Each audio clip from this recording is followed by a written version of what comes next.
The crypto market has been shaken recently by the fallout of the collapse of the cryptocurrency exchange platform FTX.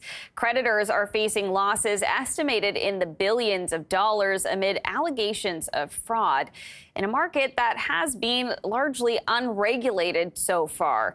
For more perspective on the pros and cons of cryptocurrency, we are now joined by two guests. First, a longstanding investor in the crypto space, Ross Gerber, president and CEO of Gerber Kawasaki, and by Andy Brenner. He is the head of international fixed income at National Alliance Securities, who is a bit skeptical of the space, Andy. Might be an understatement. But Ross, I want to start with you in terms of everything that's been going down in the space recently with the collapse of FTX, most recently hearing that Genesis needs funding to avoid bankruptcy as well. You have been, interested in this space, invested in this space for quite a long time. Have these recent events made you question the reasons that drew you to it in the first place? Well, no. I mean, the fundamental case for Bitcoin, or what decentralized networks bring, and sort of the whole idea of the blockchain is still relevant. The fact that many criminals are attracted to many of the advantages of Bitcoin and then take advantage of the systems is really a byproduct of greed more than it's a byproduct of Bitcoin. And of course, we have plenty of that in the traditional financial system as well. And my firm was actually founded in the wake of the financial crisis in 2008, and we were a part of AIG, and then the Bernie Madoff fallout after that fraud, which was massive. I've been firsthand to these types of things in the traditional financial business, and now it's happening in crypto. Yeah, how much of a change do you think there's been, Ross, just in terms of the people involved in this space, moving from those, believing in the infrastructure or the technology to those kind of gambling on, making a quick buck? Yeah, I mean, there's been a lot of gamblers attracted to, obviously, crypto because they perceive there to be easy money to be made. But there is no such thing as easy money, if you've been around investing for long enough. But that said, I think that there are many abuses that have happened in the last several years in the crypto industry, from over promotion, from a lack of regulators taking any concrete action or really having any plan to deal with it, to really a failure to protect investors who put a lot of money onto these platforms like FTX, which could afford huge, expensive ads, but yet no one really ever checked anything, it looked like, I guess. This is crazy. Yeah. It's challenging. And Andy, I wonder if I could get your thoughts on this, just in terms of the divide among quite high profile investors when it comes to the crypto space. We heard from Cathie Wood following the FTX collapse, saying that she was investing more in the crypto space in a big way. This is a quote from before that, but she said, "We are very positive on Bitcoin. We have a price target in 2030 of $1.3 million. But, how do you sort of make sense of that when you hear others? Actually, we do have another quote here of Charlie Munger from Berkshire Hathaway saying that, this is partly fraud, partly delusion. That's a bad combination when it comes to the FTX scenario.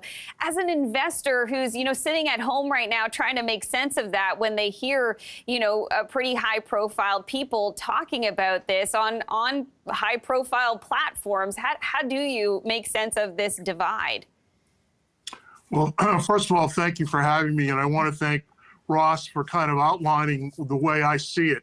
It's an unregulated asset, has too many hacks, and now Ponzi-like behavior is not good.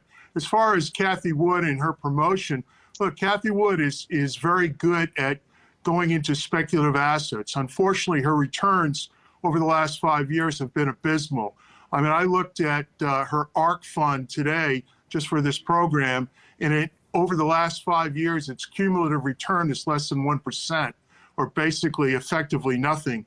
Whereas Charlie Munger, if you look at Berkshire Hathaway, or even if you look at the Vanguard 500, they're not too far away, has returned 11.5% per year over the last 5 years. So I think, in my opinion, that Bitcoin in all the stable coins amongst it are way too speculative, were created more because there was no alternative when the Fed and other central banks were keeping rates at 0 or negative. And now that you can get 6% in investment grade corporates and 9% in high yield and 14% in triple C's, I think there's a lot of alternatives to what Bitcoin is. And I'm not really still sure what Bitcoin is. Is it a currency? Is it a speculative asset? It's certainly not an equity, but it has a lot of equity characteristics.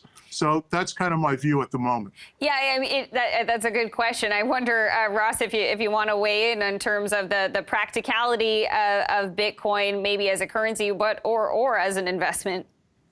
Well, Bitcoin is not an investment. Like, it doesn't produce income like a piece of real estate or a stock. So it's not that. It's a currency in the sense of it's a digital currency. But people perceive it to be an asset. But that's sort of illusionary in that a currency isn't really like an asset. It's a means of exchange. And so, that's really where Bitcoin is most efficient, is exchanging money throughout the world, especially internationally, which is a super difficult thing to do in dollars with our banking system. And it's really efficient for people who have horrible banking systems, which is like 95% of the world. But of course, the perspective from an American in our system is like, why would I need this? And why would I use this? And I felt that way when I started with Bitcoin too. And I don't think that's a wrong viewpoint by any means. But I think from a larger level, there's a big world out there with lots of bad banking systems, from Turkey, Russia, wherever. I mean, what are the Russians doing right now? You have all kinds of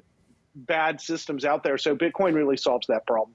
Andy, would there be something, some change, some, increase in terms of regulatory scrutiny or regulations or anything along those lines that might make you more interested in exploring the space? Look, over $2 trillion has been lost in Bitcoin over the last 12 months, or lost in crypto over the last 12 months. That's a lot of money. Would regulatory make me more interested? I'd like to see it. I'd like to see more regulations. I'd like to see the SEC involved. I think that's the proper agency of which to look at it. Would it get me more interested? No, it wouldn't. I still see no reason to invest in Bitcoin.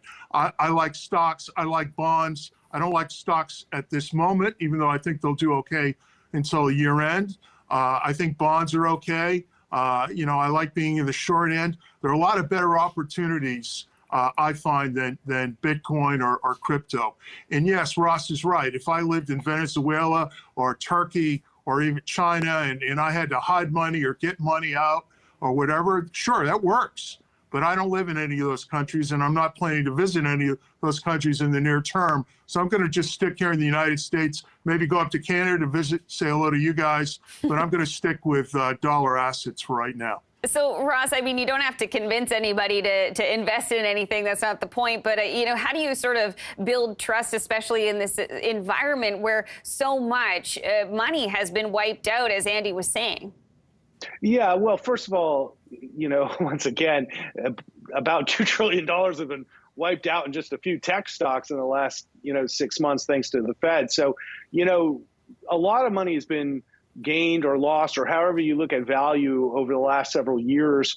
But I think Bitcoin is a particular enigma. And, even though I'm a proponent of it, it's a small percentage of what we do or what we would recommend for investors anyways, because it is so speculative and high risk.